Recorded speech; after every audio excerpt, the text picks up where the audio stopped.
बस्तर में कृष्ण जी का मंदिर है।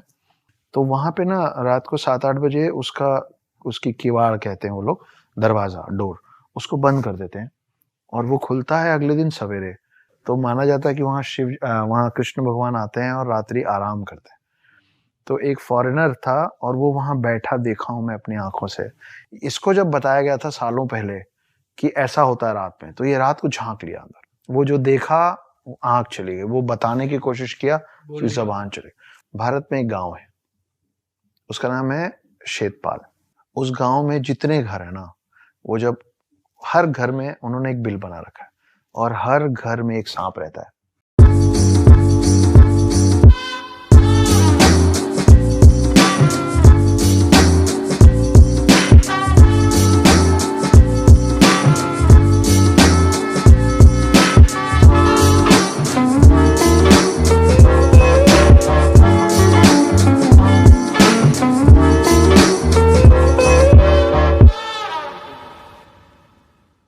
तो दोस्तों, स्वागत है आपका एक नए पॉडकास्ट में। और आज का पॉडकास्ट भी ना बहुत ही ज्यादा इंटरेस्टिंग होने वाला है, क्योंकि आज हमारे साथ जो गेस्ट हैं वो है एक part time author, screen writer, poet, lyricist and a full time house husband. Correct. Akshat Gupta sir.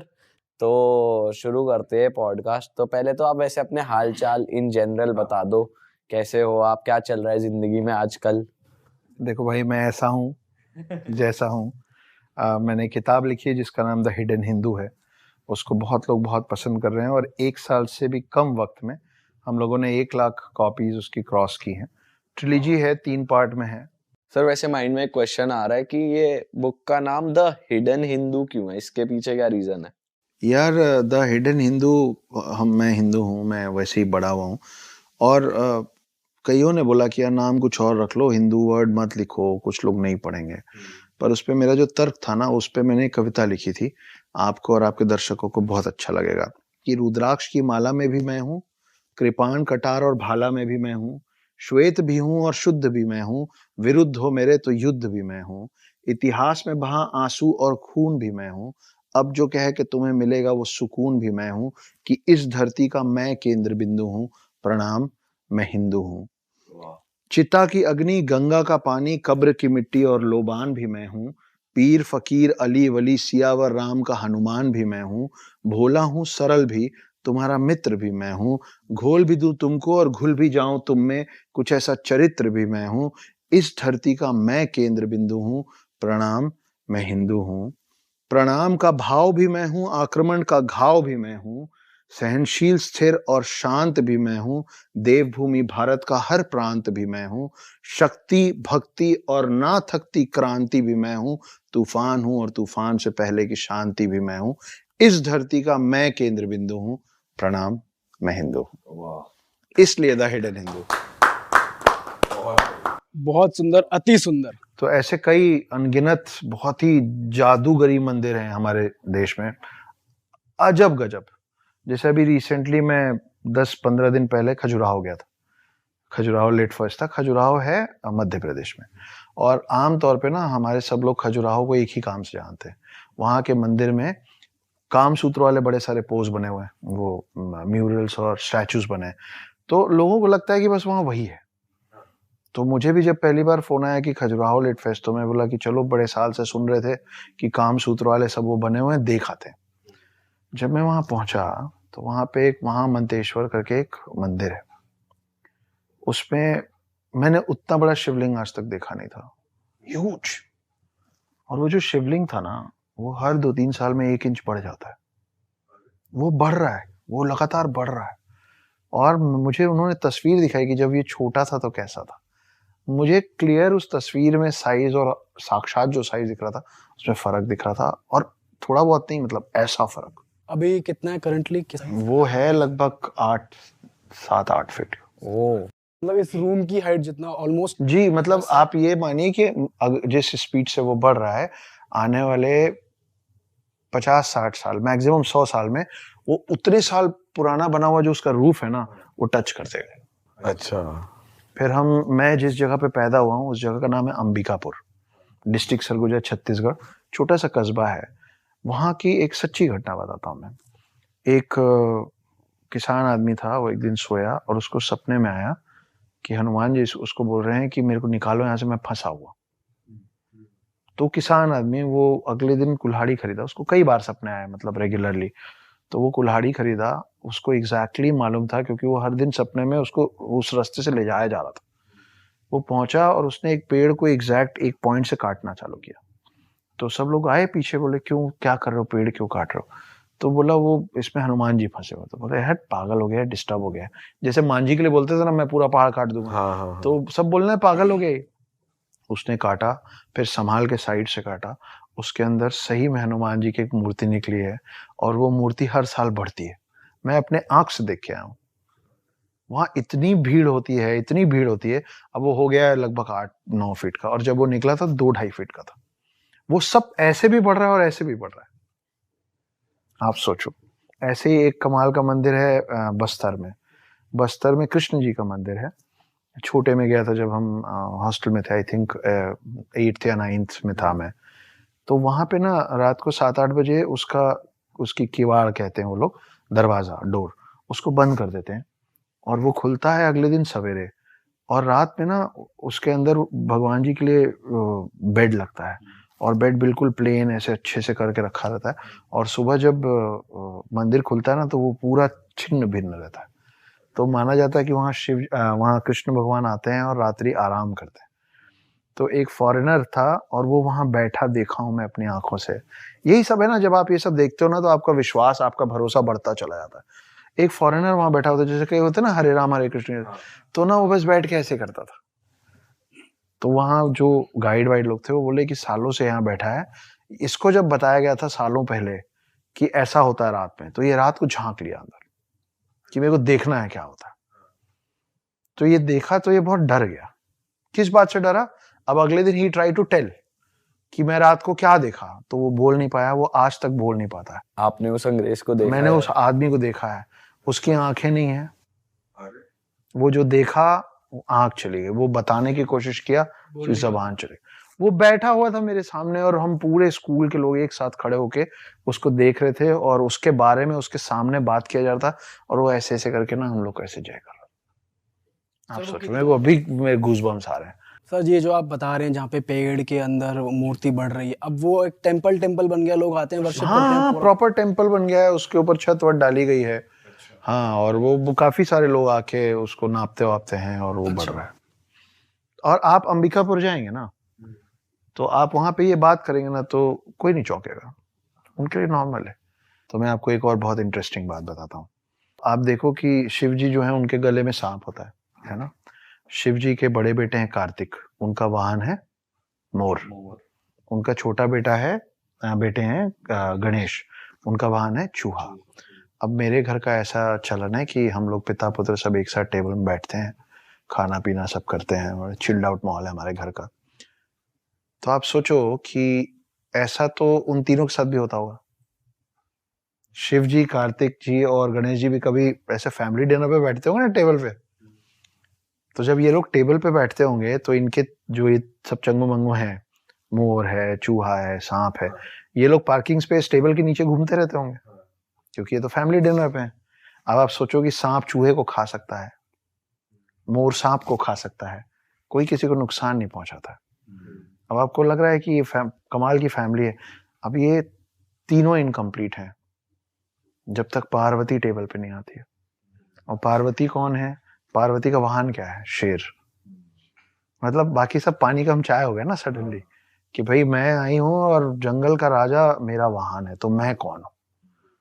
तो हमारे हिंदू परंपरा में पहले अपने परिवार की महिलाओं का, वुमेन का नाम मेल से पहले लिया जाता था। कैसे? आप देखिए, गौरी शंकर, लक्ष्मी नारायण, सिया राम, राधा कृष्ण, है ना। तो ये हमारा कल्चर था। हिंदू धर्म हो, मुस्लिम धर्म हो, क्रिश्चियन, सिख, ज्यादातर धर्म में जितने भी भगवान है ना, जो दिखते हैं और जो नहीं दिखते, वो सब मेल है ज्यादातर। ब्रह्मा विष्णु महेश, मैं पहले अपने आप से ही शुरू करूंगा। ब्रह्मा विष्णु महेश, अल्लाह, तो जब आप अल्लाह बोलते हो तो वो क्या बोलते हैं, ऊपर वाला सब देख रहा है, देख रही नहीं है ना, देख रहा है। गुरु नानक देव, जीसस, बुद्ध, जैन, महावीर, सब मेल है ना। हम लोग ये भूल गए हैं कि इनमें से कोई भी भगवान इस पृथ्वी के अंदर बिना एक महिला के परमिशन के नहीं आ सकता।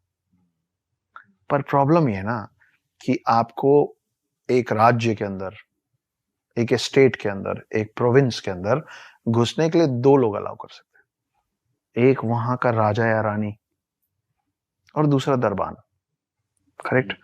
हमने the queen of the world को the watchman of the world से दिमाग में एक्सचेंज कर रखा है। वो रूल करती हैं इस वर्ल्ड को, वो डिसाइड करती हैं कि कौन सा भगवान अंदर आएगा, लेकिन हमने उनको अपने पैर के नीचे दबा रखा है, उनको बना दिया है गेटकीपर। तो मैं जहां से आता हूं वहां देवी की पूजा देवों से पहले होती।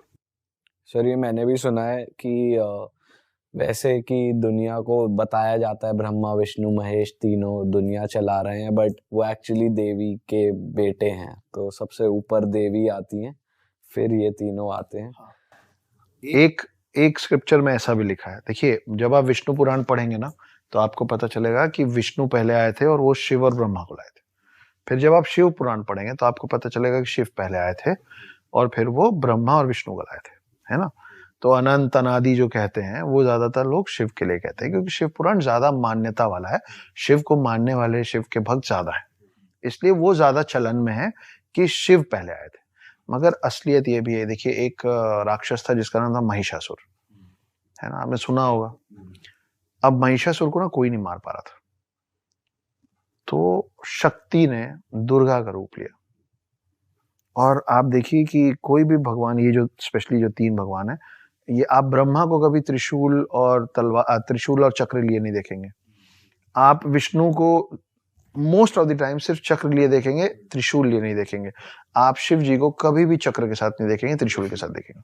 इसका ये भी कारण है कि ये तीनों जो मेल फॉर्म्स हैं, ये तीनों का जो मेन पावर है, एक बॉडी कंटेन नहीं कर सकता। फैंटास्टिक फोर देखें ना आप, फर्स्ट पार्ट, उसमें क्या होता है, चारों एक में घुस जाते हैं, फर्स्ट सेकंड पार्ट, चारों एक में घुस के फिर विलेन से लड़ते हैं ना। ऐसा ये गॉड्स नहीं कर पाते। लेकिन जब शक्ति दुर्गा का रूप लेके आई तो उन्होंने शिव जी से त्रिशूल ले लिया, विष्णु जी से चक्र ले लिया और ब्रह्मा जी से वो कमंडल लिया। कमंडल के अंदर माना जाता है cosmic energy of the world है, यूनिवर्स है ना। तो ये तीनों को कोई भी मेल बॉडी कंटेन नहीं कर पा रहा था, ये आई और इन्होंने सब कुछ कंटेन कर लिया महिषासुर को मारने के लिए। तो अब आप उसको थोड़ा साइंस में ले जाते हैं, इलेक्ट्रॉन, प्रोटॉन और न्यूट्रॉन मिलके एटम बनाता है, ठीक है। क्रिएटर, डिस्ट्रॉयर, प्रिजर्वर मिलके सृष्टि, पृथ्वी, ठीक है। और ब्रह्मा विष्णु महेश मिलके बनाते हैं शक्ति। तो पृथ्वी और धरती जो लोग बनाते हैं, वो पृथ्वी और धरती कुछ और नहीं है, सृष्टि कुछ और नहीं है, शक्ति है। इसलिए हम धरती माँ कहते हैं। और सर जैसे आपने बताया शिव जी के गले में हमेशा सांप रहा जाता है, तो वैसे हमने देखा है कि सांप का एक हमारे हिंदू माइथोलॉजी में या हिंदू कल्चर में एक रहा है इम्पोर्टेंस, की कई लोग सांप को दूध भी पिलाते हैं। कहा जाता है कि सांप को कभी मारना नहीं चाहिए। शेषनाग के बारे में भी हमने सुना है। सांप से रिलेटेड बहुत सारी वो है कि हमने कुछ वैसे भी सोचा है कि वो अपनी तस्वीर वो कर लेता है, वो तुम्हारे पीछे आएगा। तो सर सांप बड़ा एक इंटरेस्टिंग टॉपिक है, इस पे कुछ बताओ आप क्या जानते हो। साथ ही साथ थोड़ा उस बारे में भी जो इच्छाधारी नाग होते हैं, ये तो हमने पिक्चर में ही सुना है, देखा है कि वो जनरेशन बाय जनरेशन और अगले जन्म में मतलब वो लोग जिंदा रहते हैं, वो अमर हैं। तो उस बारे में थोड़ा ओके, मैं इसको शुरू यहाँ से करता हूँ कि आपका पहला सवाल क्या था? सांप इन जनरल। तो आपको मैं फिर Bharat, this is incredible India. Bharat में एक गांव है, उसका नाम है शेतपाल उस गांव का नाम है। उस गांव में जितने घर है ना, वो जब हर घर में उन्होंने एक बिल बना रखा है और हर घर में एक सांप रहता है। उनके बीच में सांप की इतनी मान्यता है कि आज भी उनके घर में जब कोई नया घर बनता है ना, तो उसमें उसके लिए जगह, उसके लिए एक बिल बनाया जाता है। आज तक उस गांव में किसी सांप ने किसी इंसान को और किसी इंसान ने किसी सांप को नुकसान नहीं पहुंचाया। They have learned and they have lived to coexist. वो एक साथ रहते हैं, और आप इसको गूगल कर लेना। शेतपाल है शेतपाल है महाराष्ट्र में, अच्छा, आई थिंक, हाँ महाराष्ट्र में है। और मैं वहां गया हूँ, छोटे तो छोटे आपने देखा है मतलब? मैंने घर देखे, और हर घर में, एंड व्हेन आई से हर घर, वो बोलने वाला नहीं, लिटरली हर घर में। मतलब जैसे हम लोग घर बनाते हैं ना, तो हम ईशान को छोड़ के रखते हैं क्योंकि हमको वहां मंदिर बनाना होता है। इस गांव के हर घर में एक बिल बनाया जाता है एक सांप के लिए। जब खाना बनता है तो सांप के लिए, जैसे आप एक डॉग पालते हैं तो you take care of that dog ना, कि भाई दूध रोज देना है, तो सांप का ख्याल रखा जाता है। तो वैसी कुछ कहानी है कि भाई हमारे साइड में ऐसा है, और उसकी मान्यता भी वहीं से आती है, क्योंकि नाग एक ऐसी चीज है, नाग एक ऐसा जानवर है जो शिव जी के गले में है और विष्णु जी के साथ हमेशा रहता है। तो जब विष्णु जी जब राम बने थे, तो लक्ष्मण जो थे वो शेषनाग थे। जब विष्णु जी कृष्ण बने थे, अच्छा, तो ये बड़ी इंटरेस्टिंग सी बात है कि पहले रामायण हुआ, त्रेता युग में रामायण काल आया, तो विष्णु जी राम बने और शेषनाग बने लक्ष्मण। तो जब पूरा रामायण खत्म हुआ तो वापस गए, तो शेषनाग बड़े नाराज थे। बोले, आप बड़े भाई बन गए, मेरी कुछ चलने नहीं दिए, सब आपके मन की हुई, सब ये एंड के बाद, एट द एंड, मतलब वापस जाने के बाद रामायण काल खत्म हो गया, राम और लक्ष्मण वापस अपने असल अवतार में विष्णु और शेषनाग के रूप में आ गए। तो वो शिकायत किए विष्णु जी को कि बहुत गलत है, आप बड़े भाई बन के वहां चला रहे हैं अपनी, मेरी कोई सुन ही नहीं रहा है। तो मुस्कुराए विष्णु जी, बोले कि कोई बात नहीं, अगली बार चलेंगे ना तो आप बड़े भाई बन जाना। तो फिर जब कृष्ण बन के आए तो बड़े भाई बलराम थे, दाऊ, तो वो शेषनाग थे, है ना। तो ये दोनों में, शिव में, और हालांकि ये दोनों नाग अलग अलग हैं। शिव जी के जो गले में वो वासुकी हैं, और विष्णु जी जिस पे विराजमान होते हैं, लेटते हैं, वो शेषनाग है। शेषनाग के पीछे और एक बहुत अच्छी इंटरेस्टिंग कहानी है। तो शेषनाग, जब सागर मंथन हुआ था, तो वो जो पहाड़ को उल्टा किए थे, उसके नीचे तो विष्णु जी खुद लगे थे, वो टर्टल के शेप में, कछुए के शेप में, और जो उसका मंथन करना था ना, सागर मंथन, तो एक तरफ सारे दानव पकड़े हुए थे, दूसरी तरफ सारे देव पकड़े हुए थे। तो पकड़े क्या हुए थे, रस्सी नहीं थी, वो शेषनाग को पकड़े थे, वो शेषनाग को घुमा रहे थे। और शेषनाग को शेषनाग इसलिए कहते हैं क्योंकि हमारे में 4 युग होते हैं, सतयुग, त्रेता युग, द्वापर युग और कलयुग। आप मेरा हाथ जरूर देखिएगा कि सतयुग, त्रेता युग, द्वापर युग, कलयुग और फिर सतयुग। ये शेप बन रहा है डमरू का, और जब आप इसको बार बार चलाते जाएंगे ना, तो ये शेप बन जाएगा इन्फिनिटी का, है ना। तो हमारे पास कलयुग के बाद वापस सतयुग शुरू होता है, और जब कलयुग में सब खत्म हो जाता है ना, तो जो एक नाग बचता है ना, जो एक नाग शेष बचता है, शेष मतलब होता है रिमेनिंग, वो है शेषनाग, कि उसका ना अंत है ना उसकी शुरुआत है, वो शेषनाग है। तो सर ऐसा हो सकता है कि ये कलयुग दोबारा आया हो कभी पहले, मतलब कलयुग जैसे अभी चल रहा है, मतलब ये कौन सी तो साइकिल, ये कौन सी किसी और साइकिल का हो? तो इस पे मैं आपको एक और इंटरेस्टिंग बात सुना। तो ये जो 4 काल हैं, हाँ, देखिए वेस्टर्न कल्चर जो है ना, उसमें वो लोग मानते हैं कि टाइम लीनियर होता है। वेस्टर्न कल्चर में माना जाता है कि टाइम लीनियर होता है, हमारे में कहते हैं कि काल चक्र होता है। आप डिफरेंस ऑफ बिलीफ देख रहे हैं कि उनके लिए टाइम ऐसे चलता है और हमारे टाइम ऐसे चलता है।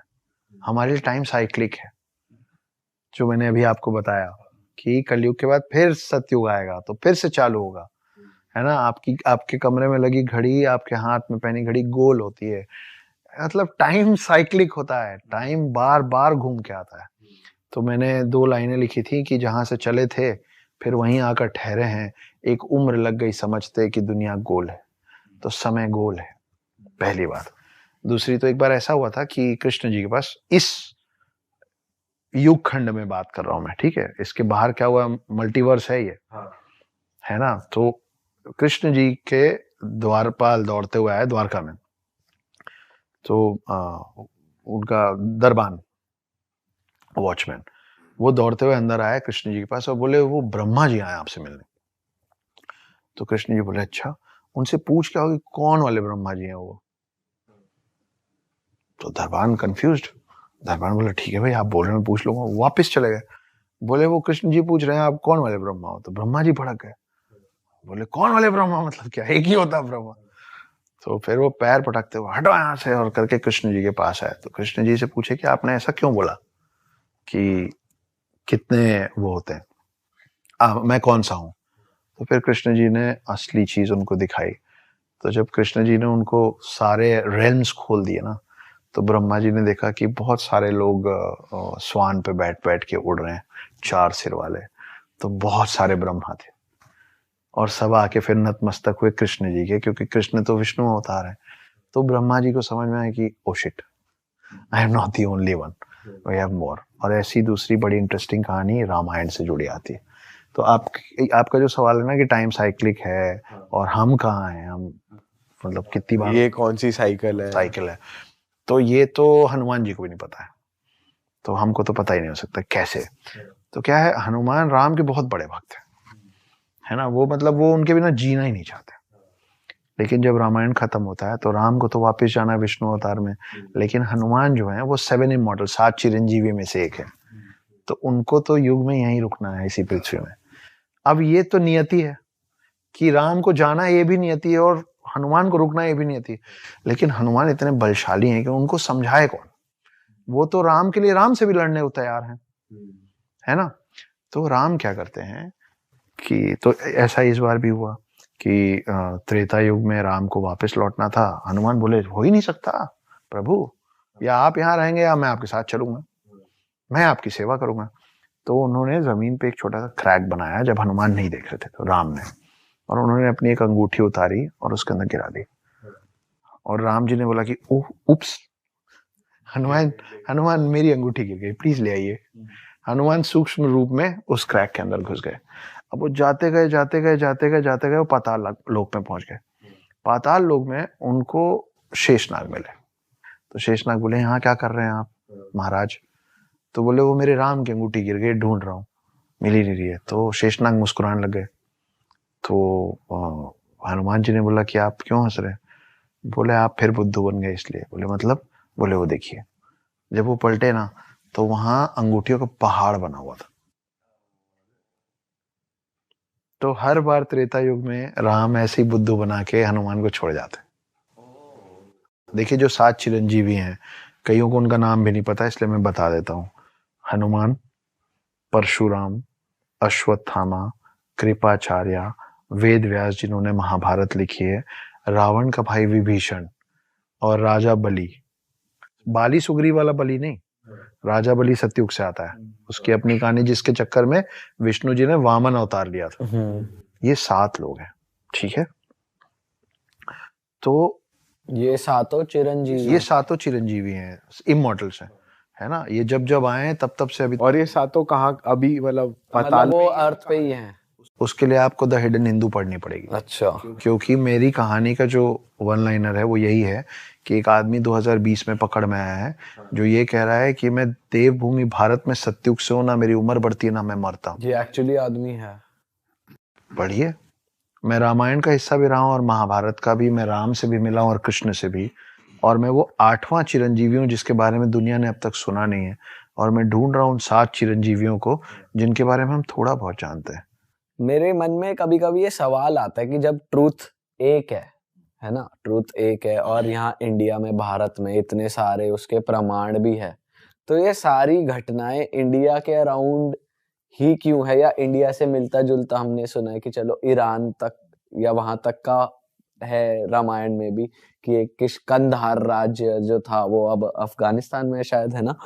बट मीनवाइल वेस्ट में या दूसरी तरफ हमारे गॉड्स का इतना क्यों नहीं है, या उनकी थिंकिंग हमसे इतनी अलग क्यों है, वो संस्कृत क्यों नहीं बोलते, जब पृथ्वी का तत्व एक है, जब देव एक है, सच एक है, तो इतने वो सबकी थ्योरीज इतनी ज्यादा ड्रास्टिकली डिफरेंट क्यों है।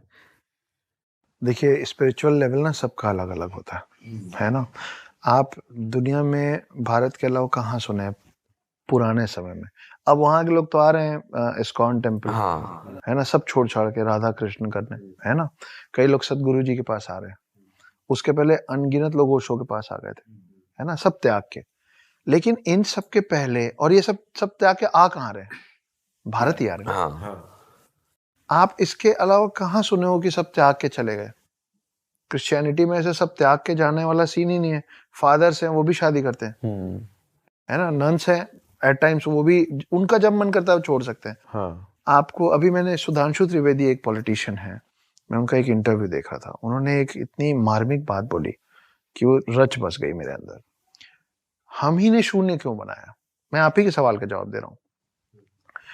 क्योंकि अनंत काल का जो रास्ता है ना, इन्फिनिटी का जो रास्ता है, आप लोग मैथमेटिक्स पढ़े होंगे, infinite, you can not calculate infinity, right? पर इन्फिनिटी का रास्ता कहाँ से होके जाता है? शून्य से होके जाता है। इन्फिनिटी क्या है स्पिरिचुअल लेवल में?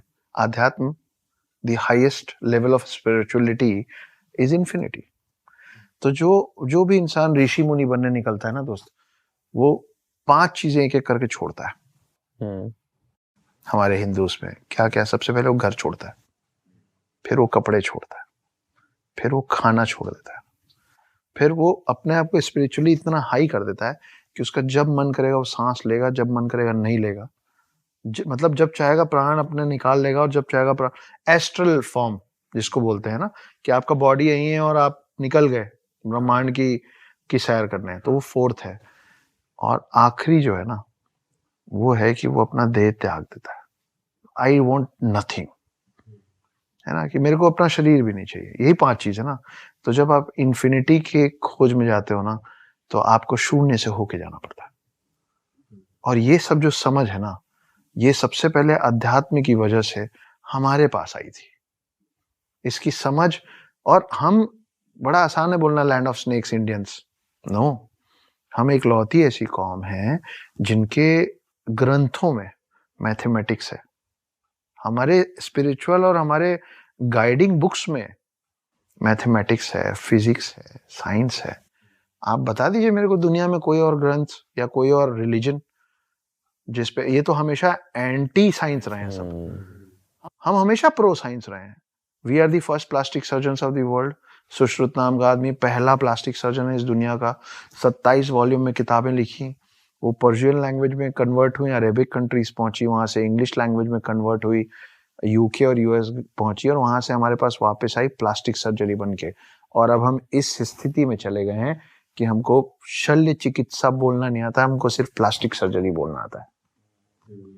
और हम पहले प्लास्टिक सर्जन है। आज भी पूरे भारत में आप बड़े हॉस्पिटल्स में जाएंगे ना, तो एक ऐसी मूर्ति बैठी रहती है ऋषि की, है ना, और वो दिखते ब्रह्मा जैसे, सिंगल हेडेड, वो है Dhanvantari. Dhanvantari happens to be the first doctor of the world. और आज भी सारे डॉक्टर्स जो ओथ लेते हैं ना डॉक्टर बनने के बाद, वो धन्वंतरी का ओथ लेते हैं, लोगों की जान बचाने का। धन्वंतरी कौन थे? आप सोचिए कितनी अजीब बात है कि हम लोगों को ये नहीं मालूम है कि हर साल बचपन से हम दिवाली के एक रोज पहले धनतेरस मनाते हैं फॉर गुड हेल्थ। उस दिन हम धन्वंतरी की पूजा करते हैं। धन्वंतरी वो शख्स थे जो, हम फिर सागर मंथन पे पहुंच गए, शेषनाग सागर मंथन, उसमें जो व्यक्ति हाथ में अमृत कलश लेके निकला था वो था Dhanvantari. He was a Demi God, आधा इंसान और आधा भगवान, है ना। तो हम पहले डॉक्टर हैं, हम पहले प्लास्टिक सर्जन हैं, तो ये सब हम ही क्यों बन जाते हैं सब चीजें? सर वही मेरा क्वेश्चन है कि क्यों अगर एक तरफ दुनिया में, मतलब अगर आप वैसे देखो, एक तरफ दुनिया के बनाने वाले यहाँ हैं, हम ब्लेस्ड है कि हम इंडिया जैसी कंट्री में पैदा हुए, बट उसी पृथ्वी पर ही अलग अलग इतनी थ्योरीज क्यों है? मतलब क्यों समझ रहे हो आप, लैंग्वेज इतनी अलग क्यों है? और हमारी संस्कृत भाषा, अगर हमारे देवता जिन्होंने पूरी पृथ्वी बनाई, हम कह रहे हैं कि एक एक कण यहाँ से उत्पन्न हुआ है, और हमारी भाषा, हमारे डॉक्यूमेंट्स, तो वहां पे इतना डिफरेंस क्यों है इन टर्म्स ऑफ पहनावा, सोच? वहां के देवता, यहाँ के देवता सेम, मतलब एक यूनिवर्सल, सब लोग एक ही चीज क्यों नहीं मानते? क्या ये भी भगवान की ही वो है, लीला कह लो?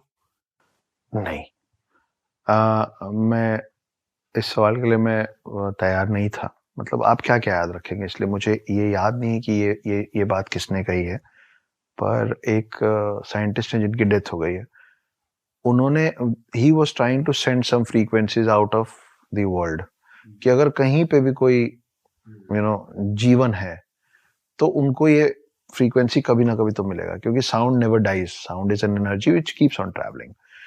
तो उन्होंने बहुत ज्यादा रिसर्च करके जिस लैंग्वेज में उस मैसेज को भेजा है ना, और ये फिर डॉक्यूमेंटेड है, मैं हवा में बात नहीं कर रहा हूँ, और वो है जर्मनी का, वो साइंटिस्ट जर्मनी का है, उसने चूज किया संस्कृत। उसने बोला ये वो लैंग्वेज है जो सबसे क्लीन है और सबसे ज्यादा चांसेस हैं कि पूरे मतलब कहीं भी इस लैंग्वेज को कोई समझ पाए, इसकी सबसे ज्यादा चांसेस। तो उसने जो भी भेजा उसने संस्कृत में भेजा, है ना। तो आज की डेट में हम संस्कृत नहीं पढ़ते हैं, हमको नहीं आता है, पर आप जाइए आज की डेट में यूएस और यूके के बड़े बड़े यूनिवर्सिटीज में संस्कृत को सब्जेक्ट बना के मैंडेटरी कर दिया गया है, मैंडेटरी कर दिया गया है। जैसे आपको हिंदी पढ़ना ही है ना, और आपको इंग्लिश तो पढ़ना ही है, वैसे वहाँ पे यूनिवर्सिटीज हैं जहाँ संस्कृत पढ़ाया जा रहा है, वहाँ संस्कृत स्कॉलर्स हैं जो आपसे और मुझसे बेहतर संस्कृत जानते हैं, समझते हैं और बोलते हैं। तो अगर वो भाई हम अंग्रेजी सीख रहे हैं, क्यों? क्योंकि हमको लगा कि अंग्रेजी बेहतर है। हम हमेशा समय से पीछे चलते हैं, इसीलिए 1000 साल बाद कोई और बोल गया कि ग्रेविटी, लॉ ऑफ ग्रेविटी मैंने बनाया। अगर इतना सही है बाकी लैंग्वेज, तो फिर वो संस्कृत क्यों सीख रहे? फिर तो उनको इंग्लिश में रहना चाहिए ना। और अभी एक रील चल रहा था बड़ा मस्त, मैंने भी देखा कि English is a funny language, I dance, he dance, नहीं I dance, you dance, he dances, how much more is it dancing, है ना। तो ये मजाक है, लेकिन हमारे हिंदी में ऐसी गलतियां नहीं है। आप, मैं, तू, तुम, कैसे हैं, कैसी हैं, सब अलग अलग। सही बात है। अच्छा सर, एक बहुत ही इंटरेस्टिंग टॉपिक है यूथ के लिए, भूत प्रेत आत्मा। इसके बारे में साथ ही साथ एक इसके बारे में आपकी नॉलेज तो हम जानेंगे, साथ ही साथ हमें ये भी जानना है कि हनुमान जी शिव जी के ही अवतार है, और शिव जी को भूत प्रेत भी पूजते हैं, वो प्रिय हैं, पर हनुमान जी से भूत प्रेत डरते हैं। हाँ, जब भी भूतों की बात आती है तो हनुमान जी ही आगे आते हैं कि उनके अगेंस्ट वो ही वर्क करेंगे, कोई तो और। हम लोगों के बचपन से हमको बोला गया जब डर लगे तो हनुमान चालीसा तकिए के नीचे रख लो। तो ऐसा क्यों है, मतलब ये क्या कनेक्शन है? तो दो पार्ट में क्वेश्चन है, तो मैं चाहूंगा कि एक तो हिंदू कल्चर और इनके अकॉर्डिंग भूत प्रेतों का क्या सुना है आपने, कुछ इंटरेस्टिंग स्टोरी आपके पास अगर हो या एक्सपीरियंस हो वो, और फिर ये। तो पहले मैं अपना एक्सपीरियंस बता देता हूँ। हाँ, अभी जहाँ मैं मुंबई के घर में रहता हूँ, मेरा घर 34th फ्लोर पे है, बोथ साइड सी व्यू, शांत, बहुत खूबसूरत सा घर। तो मैं एक दिन सोया हुआ था, रात में 3 बजे के लगभग मेरी नींद खुली। तो मैं मेरे कमरे में घड़ा रखता हूँ, घड़े में पानी पीता हूँ, तो घड़ा खाली था। रात को वरना भूल गए, ठीक है खाली था। और वो कीचेन नहीं होता घंटी वाला, सिंगल घंटी, टिंग टिंग, जो गाय के उसमें छोटा वाला, तो वैसा एक घंटी लटका हुआ था और खिड़कियां खुली थी, तो हवा, हॉल में हवा चल रही थी, बहुत अच्छी हवा चल रही। तो मैं अपना ग्लास लेके कमरे से निकला, किचन में गया, किचन में एक और बड़ा घड़ा रखा था, उसमें से पानी भरा, वापस आ रहा था। तो अब 34th फ्लोर पे आप सोचो व्यू कितना अच्छा था, तो बहुत अच्छा दिख रहा था। तो मैं एक अपनी खिड़की पे खड़े होके 2-4 घूंट पिया, फिर मैं कमरे की तरफ गया हूँ। तो जब मैं दरवाजा खोला ना, तो मैं वहां सोया हुआ था, और तब मैं उठा, और मैं इतना कंफ्यूज था कि वो जो सोया हुआ हूँ मैं, मतलब मैं जब उठा ना, तो मैं दरवाजे की तरफ देख रहा था कि वो मेरे को देख रहा था, तो वो मैं हूँ कि मैं हूँ। ओ भाई, मैं सवेरे तक सो नहीं पाया। तो फिर आप असली में कहाँ थे जब आप सुबह तक सो नहीं, जब वो दरवाजा खोल के मैं गया ना, तो जब मैं देखा कि मैं तो सोया हुआ हूँ, तब एक्चुअली डर से मेरी नींद खुली। अच्छा, तो दरवाजे पे कोई नहीं।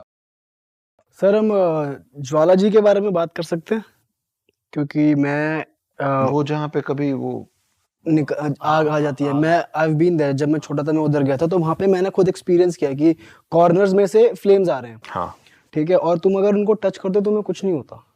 मैं ज्यादा जानकारी नहीं रखता हूँ दोस्त, मैं अच्छा। गलत क्यों बोलूँ। अच्छा। लेकिन पता है पूरे कंट्री में ना बहुत सारे ऐसे स्पिरिचुअल सेंटर्स हैं। जब मैं स्पिरिचुअल सेंटर्स बोल रहा हूँ तो मैं आध्यात्मिक की बात नहीं कर रहा हूँ। जैसे मैं आपको अभी रिसेंट 5-6 महीने पहले की बात बताता हूँ। मैं पहली बार लेह लद्दाख गया। तो लेह लद्दाख में दूसरे दिन वो लोग हमको बोले कि पत्थर साहब गुरुद्वारा है।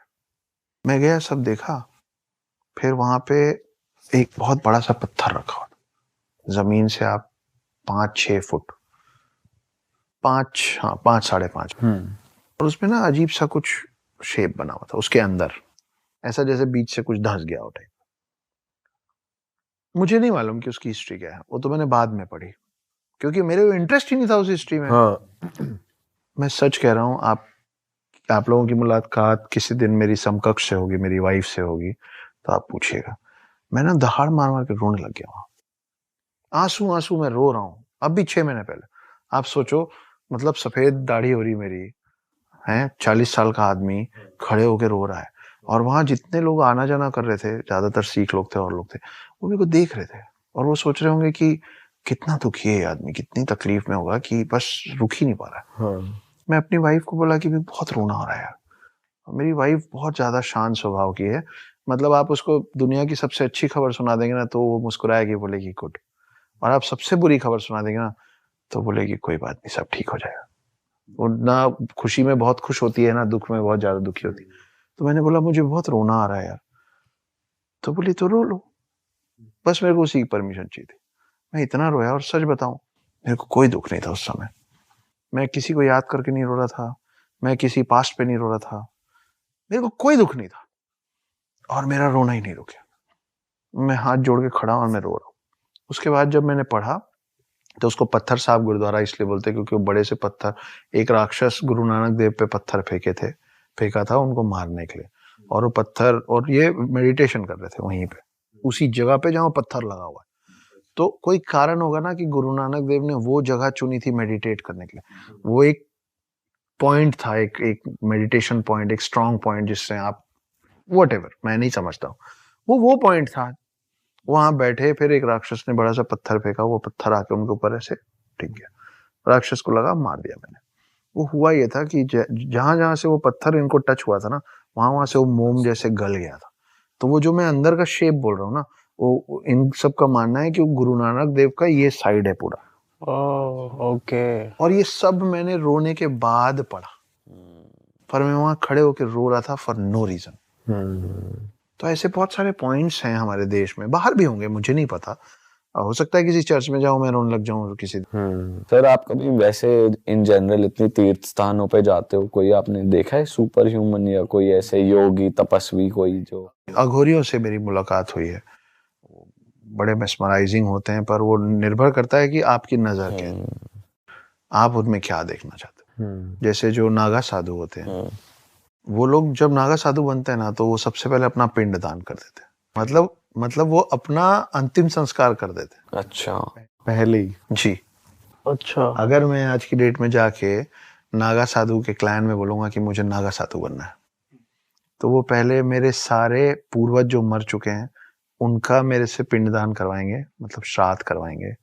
उसके बाद मेरे जितने जीवित लोग हैं, माता पिता, भाई बहन, पत्नी, बच्चा, चाचा चाची, काका काकी, XYZ, उन सब लोगों का मेरे से अंतिम संस्कार करवाएंगे, और उसके बाद मुझसे मेरा अंतिम संस्कार करवाएंगे।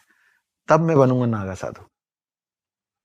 कि सबसे पहले ना आपको सांसारिक मोह माया से परे होना पड़ेगा, ये सबसे हटो, तब बनोगे तुम नागा साधु। तो अगर मैं उस नजरिए से देखता हूँ तो मेरे को लगता है कि ऋषि मुनि के तो एकदम पास वही पहुंच गए, क्योंकि यही सब छोड़ के तो मोक्ष की प्राप्ति है।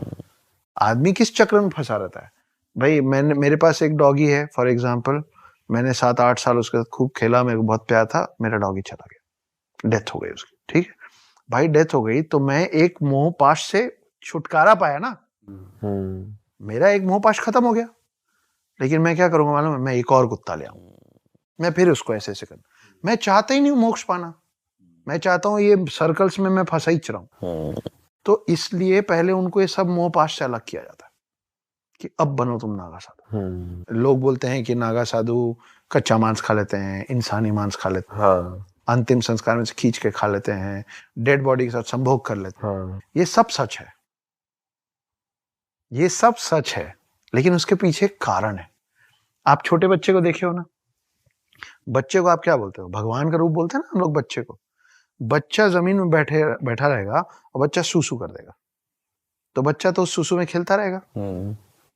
आप बड़े हो गए हो, आप उस बच्चे को बोलोगे कि छीछी बेटा छीछी, तब वो सीखेगा कि नहीं नहीं ये छीछी, तो ये अच्छा है और ये बुरा है, वो पता ये ही जब तक बच्चे को नहीं पता होता ना, तभी तक बच्चा भगवान का रूप होता है।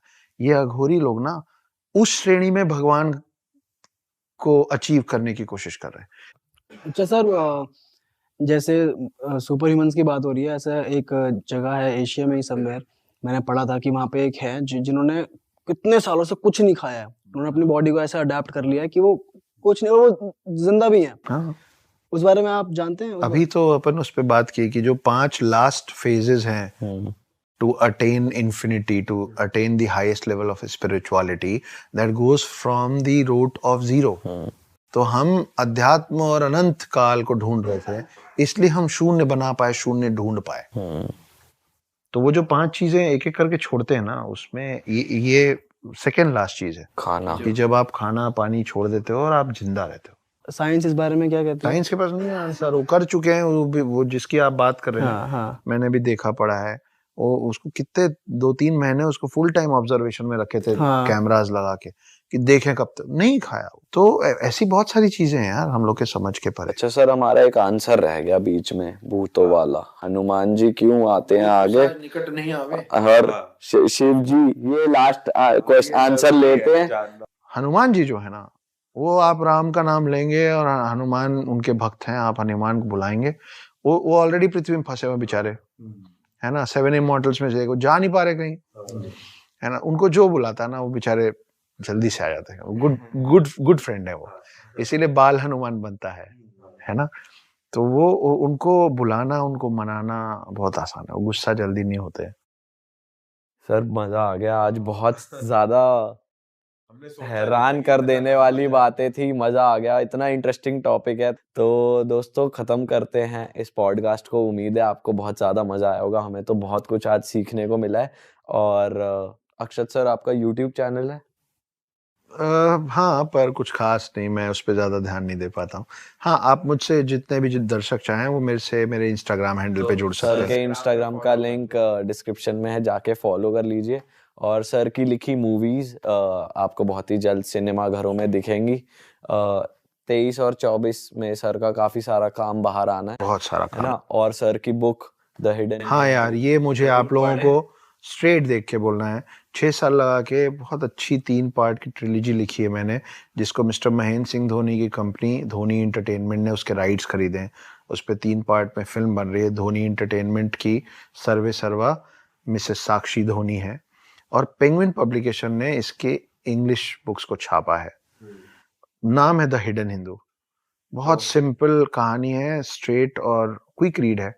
प्लीज लीजिए और पढ़िए। बुकेज गिफ्ट करना बंद कीजिए, बुक्स गिफ्ट करना चालू कीजिए एक दूसरे को। Gifting books is gifting knowledge. तो मैं तो जरूर पढ़ने वाला हूँ ये बुक सर, अगर आप कॉपी लेके बैग में घूम रहे हो तो। नहीं अरे, मैं तो पक्का दे देता, तो खरीदनी पड़ेगी। नहीं, मैं पक्का दे देता, लेकिन ऐसी बुक तो कौन ही नहीं पढ़ेगा। तो thank you so much sir for your time, and मिलते हैं आप लोगों से नए। चलो जी, बाय बाय हमारी प्यारी जनता। जय श्री राम। बाय बाय, जय श्री राम।